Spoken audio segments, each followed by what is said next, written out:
അതുപോലെ simple if എന്ന് പറഞ്ഞൊരു കൺസെപ്റ്റ് നമ്മൾ പഠിച്ചിട്ടുണ്ടായിരുന്നു. അതൊരു കണ്ടീഷണൽ സ്റ്റേറ്റ്മെൻറ്റിൻ്റെ അണ്ടറിൽ വരുന്ന ഒരാളാണ് സിമ്പിൾ ഇഫ്. അതിൻ്റെ സിൻടാക്സ് ഇതാണ്: ഇഫ് ബ്രാക്കറ്റിൻ്റെ ഉള്ളിൽ കണ്ടീഷൻ, ബ്രേസ് ഓപ്പൺ ചെയ്യും, സ്റ്റേറ്റ്മെൻറ്റ് ബ്രേസ് ക്ലോസ് ചെയ്യും. അപ്പോൾ ശ്രദ്ധിക്കേണ്ട കാര്യം, ലാസ്റ്റ് സെമിക്കോളൻ ഇല്ല എന്നുള്ള കാര്യം ഓർത്ത് വെക്കുക. ഇഫ് കണ്ടീഷൻ്റെ ലാസ്റ്റ് സെമിക്കോളൻ ഇല്ല. സിമ്പിൾ ഇഫ് എന്താ പറയുന്നതെന്ന് വെച്ച് കഴിഞ്ഞാൽ, എന്തോ ഒരു കണ്ടീഷൻ ഉണ്ടാകും, ആ കണ്ടീഷൻ ട്രൂ ആയിക്കഴിഞ്ഞാൽ എന്ത് ചെയ്യണം എന്നുള്ളത് സിമ്പിൾ ഇഫ് പറഞ്ഞു തരും. സിമ്പിൾ ഇഫിൻ്റെ പ്രശ്നം എന്താണെന്ന് വെച്ച് കഴിഞ്ഞാൽ, ഫോൾസ് ആയിക്കഴിഞ്ഞാൽ എന്ത് ചെയ്യണം എന്നുള്ളത് ഒരിക്കലും ആര് പറഞ്ഞു തരുന്നില്ല? സിമ്പിൾ ഇഫ് പറഞ്ഞു തരുന്നില്ല. നമുക്കൊരു എക്സാമ്പിൾ നോക്കാം. ഇവിടെ ഞാൻ കൊടുത്തിട്ടുണ്ട് ഒന്നാമത്തെ എക്സാമ്പിൾ: ഇൻ്റെ നമ്പർ ഈക്വൽ ടു 5. അതായത് ഞാൻ ഏതോ ഒരു സ്ഥലത്ത് എന്ന് പറഞ്ഞൊരു വേരിയബിൾ സ്റ്റോർ ചെയ്ത് വെച്ചു, വാങ്ങി വെച്ചു, സ്ഥലം വാങ്ങി വെച്ചു, അതിലേക്ക് 5 സ്റ്റോർ ചെയ്ത് വെച്ചു. അതാണ് ഈ സ്റ്റേറ്റ്മെൻറ്റിൻ്റെ മീനിങ്. ഇൻ്റെ ഈക്വൽ ടു 5, 2 ബൈറ്റ്. ഇനി if greater than 2 print of hi. നമ്മിൽ സ്റ്റോർ ചെയ്ത വാല്യൂ 2 വലുതാണെങ്കിൽ ഹായ് എന്ന് പ്രിൻ്റ് ചെയ്യണം. അപ്പോൾ ഞാൻ നോക്കുകയാണ്, നമ്മിൽ സ്റ്റോർ ചെയ്തത് ഇപ്പോൾ 5 ആണ്.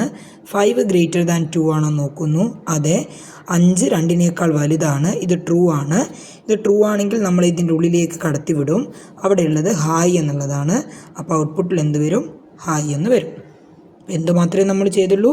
ഇഫ് കഴിഞ്ഞു, എന്തോ ഒരു കണ്ടീഷൻ എഴുതി, ആ കണ്ടീഷൻ ട്രൂ ആണെങ്കിൽ എന്ത് ചെയ്യണം എന്നുള്ളത് എഴുതി കൊടുത്തു. ഇതാണ് ഒന്നാമത്തെ എക്സാമ്പിൾ.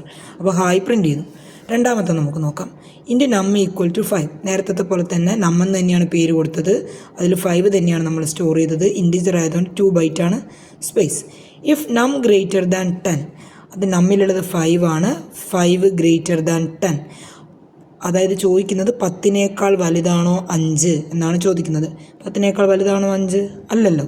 അല്ലാ സ്ഥിതിക്ക് ഒരിക്കലും നമുക്ക് എന്ത് ചെയ്യാൻ പറ്റില്ല? ഇതിൻ്റെ ഉള്ളിൽ കടക്കാൻ പറ്റില്ല. നമ്മൾ നേരെ എന്ത് ചെയ്യേണ്ടി വരും? താഴേക്ക് പോകേണ്ടി വരും. അപ്പോൾ ഇതിൻ്റെ ഉള്ളിലുള്ള ഹലോ പ്രിൻ്റ് ആവുമോ? ഇല്ല. അപ്പോൾ ഞാൻ പറഞ്ഞു, സിമ്പിൾ ഇഫ് ചെയ്യുന്നത് ട്രൂ ആയാൽ എന്ത് ചെയ്യണം എന്ന് മാത്രമേ സിമ്പിൾ ഇഫ് പറഞ്ഞു തരുന്നുള്ളൂ.